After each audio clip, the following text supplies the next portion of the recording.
വിശുദ്ധ മത്തായി എഴുതിയ സുവിശേഷം 15-ാം അധ്യായം. പാരമ്പര്യത്തെക്കുറിച്ച് തർക്കം.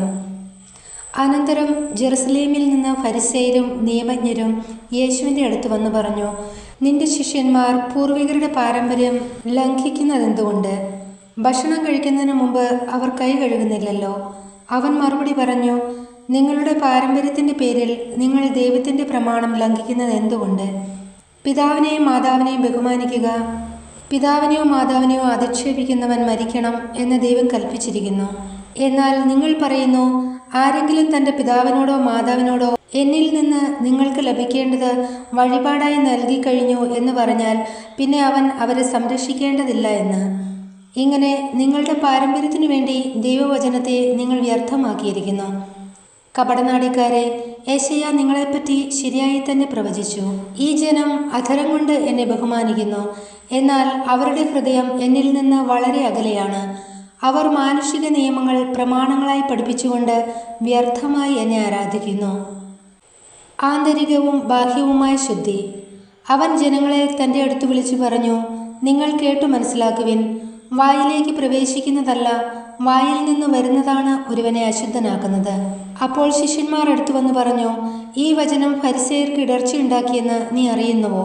അവൻ മറുപടി പറഞ്ഞു, എൻ്റെ സ്വർഗീയ പിതാവ് നട്ടതല്ലാത്ത ചെടികളൊക്കെയും പിഴുതു മാറ്റപ്പെടും. അവരെ വിട്ടേക്കൂ, അവർ അന്ധന്മാരെ നയിക്കുന്ന അന്ധരാണ്. അന്ധനെ നയിച്ചാൽ ഇരുവരും കുഴിയിൽ വീഴും. ഈ ഉപമ ഞങ്ങൾക്ക് വിശദീകരിച്ചു തരണമേ എന്ന് പത്രോസ് അപേക്ഷിച്ചു. അവൻ ചോദിച്ചു, നിങ്ങൾ ഇപ്പോഴും ഗ്രഹണശക്തി ഇല്ലാത്തവരാണോ? വായിൽ പ്രവേശിക്കുന്നവ ഉദരത്തിലേക്ക് പോകുന്നെന്നും അവിടെ നിന്ന് അത് വിസർജിക്കപ്പെടുന്നെന്നും നിങ്ങൾ ഗ്രഹിക്കുന്നില്ലേ? എന്നാൽ വായിൽ നിന്ന് വരുന്നത് ഹൃദയത്തിൽ നിന്നാണ് പുറപ്പെടുന്നത്. അത് മനുഷ്യനെ അശുദ്ധനാക്കുന്നു. ദുശ്ചിന്തകൾ, കൊലപാതകം, പരസംഗം, വ്യഭിചാരം, മോഷണം, കള്ളസാക്ഷ്യം, പരദൂഷണം എന്നിവയെല്ലാം ഹൃദയത്തിൽ നിന്നാണ് പുറപ്പെടുന്നത്. ഇവയാണ് ഒരുവനെ അശുദ്ധനാക്കുന്നത്. കൈ കഴുകാതെ ഭക്ഷണം കഴിക്കുന്നത് ആരെയും അശുദ്ധനാക്കുന്നില്ല. കാനാൻകാരിയുടെ വിശ്വാസം. യേശു അവിടെ നിന്ന് പുറപ്പെട്ട് ടൈർ, സീദോൻ എന്നീ പ്രദേശങ്ങളിലെത്തി. അപ്പോൾ ആ പ്രദേശത്തു നിന്ന് ഒരു കാനാൻകാരി വന്ന് കരഞ്ഞപേക്ഷിച്ചു, കർത്താവേ, ദാവീദിന്റെ പുത്ര, എന്നിൽ കനിയണമേ. എൻ്റെ മകളെ പിശാച് ക്രൂരമായി ബാധിച്ചിരിക്കുന്നു. എന്നാൽ അവനൊരു വാക്കുപോലും ഉത്തരം പറഞ്ഞില്ല.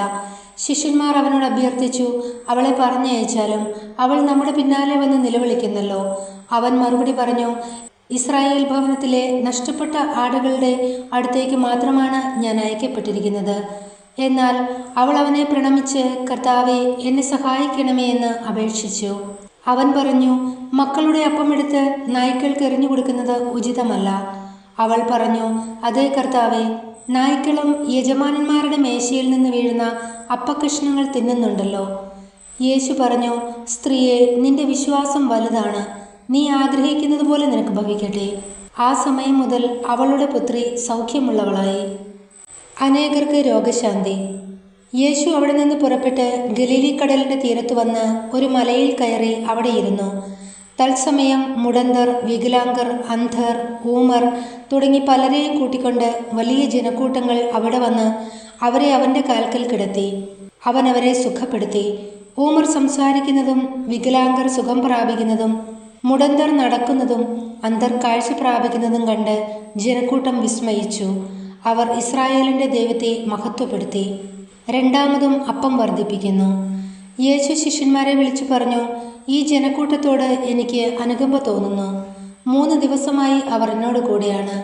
അവർക്ക് ഭക്ഷിക്കാൻ യാതൊന്നുമില്ല. വഴിയിൽ അവർ തളർന്നു വീഴാനിടയുള്ളതിനാൽ ആഹാരം നൽകാതെ അവരെ പറഞ്ഞയക്കാൻ എനിക്ക് മനസ്സ് വരുന്നില്ല. ശിഷ്യന്മാർ ചോദിച്ചു, ഇത്ര വലിയ ജനക്കൂട്ടത്തെ തൃപ്തിപ്പെടുത്താൻ വേണ്ടത്ര അപ്പം ഈ മരുഭൂമിയിൽ എവിടെ നിന്ന് കിട്ടും? യേശു അവരോട് ചോദിച്ചു, നിങ്ങളുടെ പക്കൽ എത്ര അപ്പമുണ്ട്?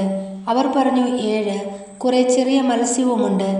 ജനക്കൂട്ടത്തോട് നിലത്തിരിക്കാൻ ആജ്ഞാപിച്ചിട്ട് 7 അപ്പവും മത്സ്യവും എടുത്ത് കൃതജ്ഞതാ സ്തോത്രം ചെയ്ത് മുറിച്ച് ശിഷ്യന്മാരെ ഏൽപ്പിച്ചു. ശിഷ്യന്മാർ അത് ജനക്കൂട്ടങ്ങൾക്ക് വിളമ്പി. അവർ ഭക്ഷിച്ച് തൃപ്തരായി.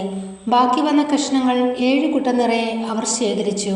ഭക്ഷിച്ചവർ സ്ത്രീകളും കുട്ടികളും ഒഴികെ 4000 പുരുഷന്മാരായിരുന്നു. ജനക്കൂട്ടത്തെ പറഞ്ഞയച്ചിട്ട് അവൻ വഞ്ചിയിൽ കയറി മഗദാൻ പ്രദേശത്തേക്ക് പോയി.